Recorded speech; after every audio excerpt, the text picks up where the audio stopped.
Alright fellas, here we are back in Pokemon Masters for another showcase of Ingo, Signature Ingo, just this time it's in the legendary arenas. So, Signature Ingo is actually a pretty damn good unit for the legendary Gauntlet, with varying move levels even, just past 1 out of 5. This is of course at 2 out of 5 EX, which is why I'm honestly even doing this, is because I did get him to 2 out of 5, and this unlocks him at least 3 solos. I'm sure there are more, but good lord, some of them are going to be tough. Latios, Uxie, and Tapu Bulu, all doable at 2 out of 5. Uxie doable at 1 out of 5, but whatever. I'm sure something like Raikou could probably be lowered. You'd have to play around with really good confusion or dodge luck, which the big thing with his dodging is the fact that it's linked to his trainer move. You get +2 evasion on it, but it's only got a 20% chance of NPR. So having to get to +4 or even definitely +6 evasion is really tough. So things like Raikou, have fun lowering those, because my god. And then other 2 out of 5 investments, he gets Curative Confusion, which is his biggest form of healing, which is very helpful, of course. Stop Hitting Yourself 5, again, is like a safety net for if you don't dodge, you have that extra chance to have the enemy be confused and hit themselves in confusion, which, trust me, combining confusion and evasion is super funny. I honestly love this showcase for it. He's got a few other things, Natural Remedy and Quick Cure to guard against status conditions or status changes. I've used these to handle the flinches in some stages, and like Uxie's freezes and whatever else, and Latios' paralysis. All that stuff's nice. Again, if that, that evasion does not work and you get hit or something, or it's like early on in the fight, those can be a good safety net for it. And then he's got like a few other things, but for the most part, those are the big ones. Also Fire Guard, Fighting Guard, and Normal Guard. Those could be good against certain arenas, but also those are probably better at higher move levels. And with higher move levels, he's got a lot of other gimmick checks. Like Ruthless 9 is a good thing for Latios, pretty much enables it entirely. Fall Fighting for extra damage. He gets some other stuff. I know he gets Go Viral, which could be relatively helpful maybe in like just making the solo against Latios or Raikou easier maybe. I doubt it, honestly. That probably doesn't matter too much. Staggering 4, big one. 50% chance to flinch. That enables pretty much, I'd say, all the other solos. That 50% flinch chance cannot be underestimated. And I think that's for the most part what Ingo gets. Dodge hacks, gradual healing linked to confusion, and then 50% flinch chance at 3 out of 5. Those are his big ones, of course. And of course, he has pretty good stats with his EX roll and all of that, so the defensive stats are covered relatively well. But anyway, without stalling too much more, let's go ahead and look at how Signature Ingo is able to perform in the legendary arenas that I previously mentioned. Again, Latios, Tapu Bulu, and Uxie at 2 out of 5, 6-star EX. Alright, so the first battle against Uxie is definitely the one where Ingo is like, hey, this guy clearly can solo the stage because he has every single gimmick to actually check the stage. He's got obviously the evasion and confusion, the healing and whatnot to actually be able to have a little bit of sustainability, but obviously Uxie is Ghost Weak. Its gimmick is status conditions and status changes. Screaming Ingo, literally. So obviously being able to use status conditions disables Uxie's defensive passive on bar 1 and bar 3, and then the status change on bar 2 and bar 3 as well. So that's all Ingo really has to worry about. He just has to dodge some attacks. The big one is the half bar 1 Iron Tail, which with some better plays you can probably just narrowly avoid it, or narrowly have it not be used, right? But of course, if you just dodge it, who cares? I mean, it's got +2 accuracy boosted, but also you're at +4 evasion, and it's already a not super accurate move. Obviously, having a Uxie with its accuracy buffs does hurt a little bit, but the fact that you've got a little bit of healing from the confusion, and also the fact that you're doing way too much damage for Uxie to be able to do pretty much anything to you, is obviously going to be able to help a lot, so that's nice. And obviously, again, you can still have the evasion chance. So, again, Uxie is the one where it's like, hey, elephant in the room, you're definitely getting soloed, buddy. Obviously. We did fail to crit, I think, which sucks, but oh well, doesn't really matter too much, because we're saving for our maximum for the end here, which we got Max Phantasm. That's obviously going to just completely obliterate Uxie, because max moves do ignore gimmick changes, or gimmick checks, whatever, or they are a gimmick check, I don't know, whatever you want to word it. It ignores gimmicks for the most part, so we don't have to worry about having a status condition for it, though it would have helped. And then I did pick up the Max Super Preparation here, and the Confused Ray enabling Hex allows us to just one-shot Uxie from the half bar, yeah. Like 40% HP remaining, whatever. Yeah, not too shabby, not too hard, not at all. Definitely the one solo that was pretty much expected for this guy. And he ended up getting, like, I think 11 so far? I don't remember who shuts him down entirely. Moltres. Yeah, no, actually, yeah, Moltres. Who else? Tornadus, I guess? Whatever, doesn't matter. Ingo, there we go. He soloed Yuxi because, of course, he can. And, well, I mean, yeah, he checks all the gimmicks of Yuxi. Not much else to say there. Let's move on to Tapu Bulu. The solo against Tapu Bulu, in my opinion, is made easy with Critical Strike 2, but I went ahead and ran Grass Guard because no one had done it, so I was like, you know, why not? Might as well get on the list. So that's what we did. Ran Grass Guard on Ingo here. I do actually have this video unlisted. I might link it if anyone's curious. I mean, it's got a little bit more advice for this stage, but similarly here. Whatever. Either way. With Grass Guard being run, you don't have to worry too much about, like, the energy balls and seed bombs that Tapu Bulu throws. Just, you know, dodge the crit one. That's the big one.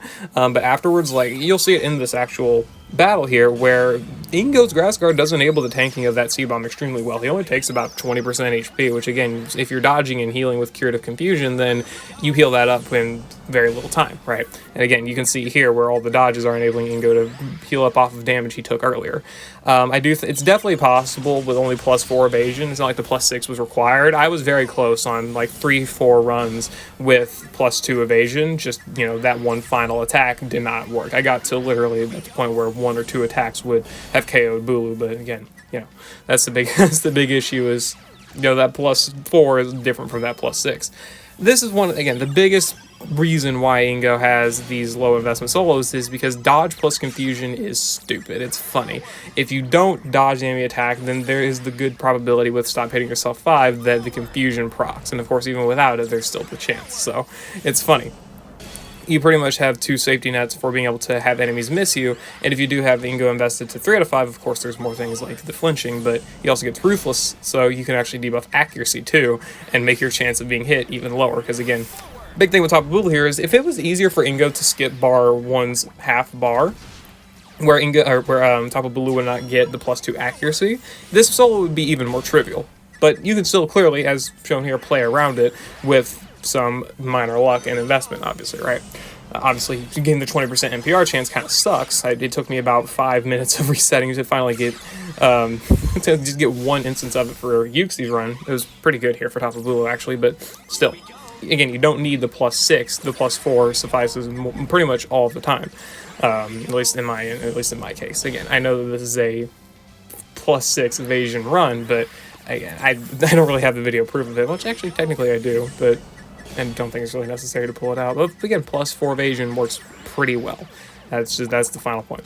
I didn't want to actually let Bulu get too close to tipping off the half bar proc here, because he does get accuracy, he gets evasion, and overall just becomes a little bit more scarier at the half bar of bar 3, so I just wanted to try and skip as much of it as possible, and that's why I went for the sync nuke, 2 turns delayed, and then the buddy move in order to just pretty much skip all that junk.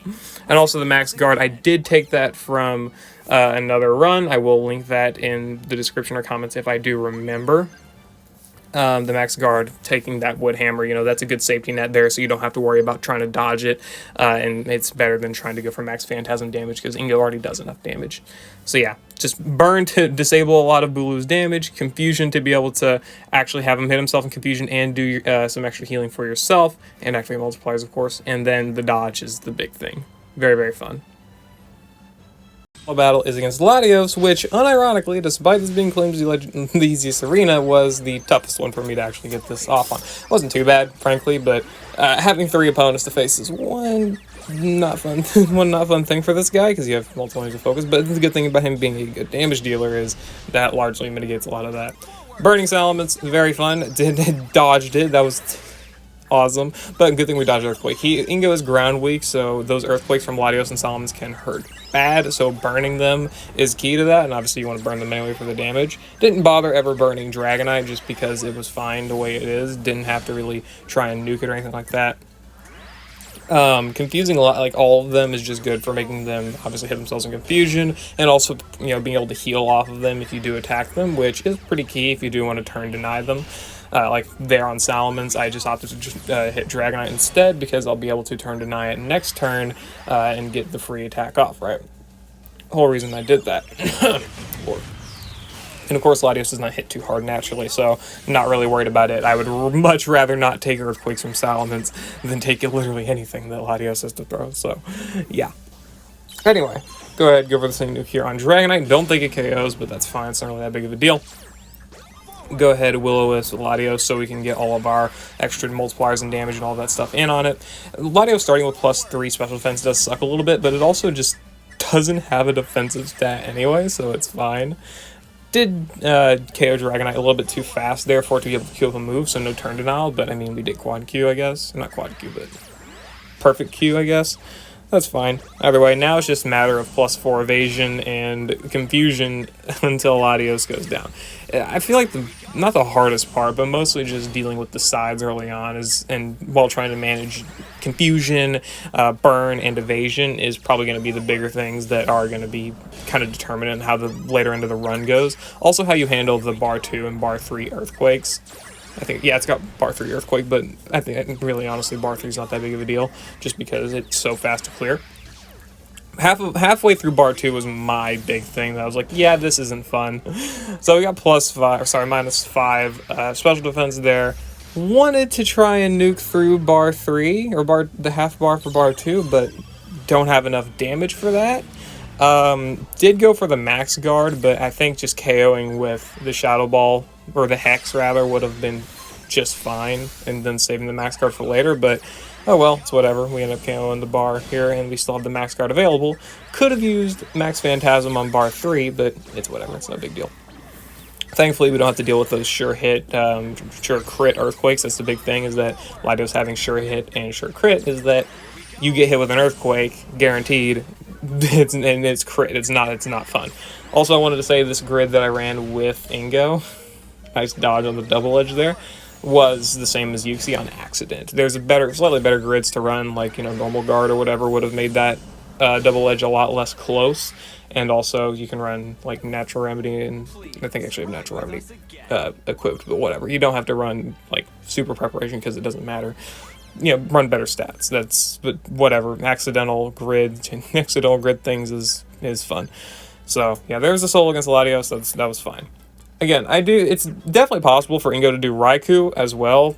Maybe a few others, I just can't think of them off the top of my head. But for now, this is fine. Raikou was quite a bit more painful because of its guaranteed crits and rain on the last bar, plus having to dodge everything until then, and then also having to deal with it being relatively high power. Whatever. Raikou's a little bit annoying. Quite a bit more annoying. Especially with all the resets and whatnot. But hey, Ingo's a good unit for the Legendary Gauntlet. Just even at this level of investment, it's pretty solid. And then also with higher levels of investment, the flinches and debuffs are really big for him. So yeah, that's my thoughts about Ingo, Ingo and Chandelure in the Legendary Arenas. Let me know what you think about them down in the comments below. And yeah, peace.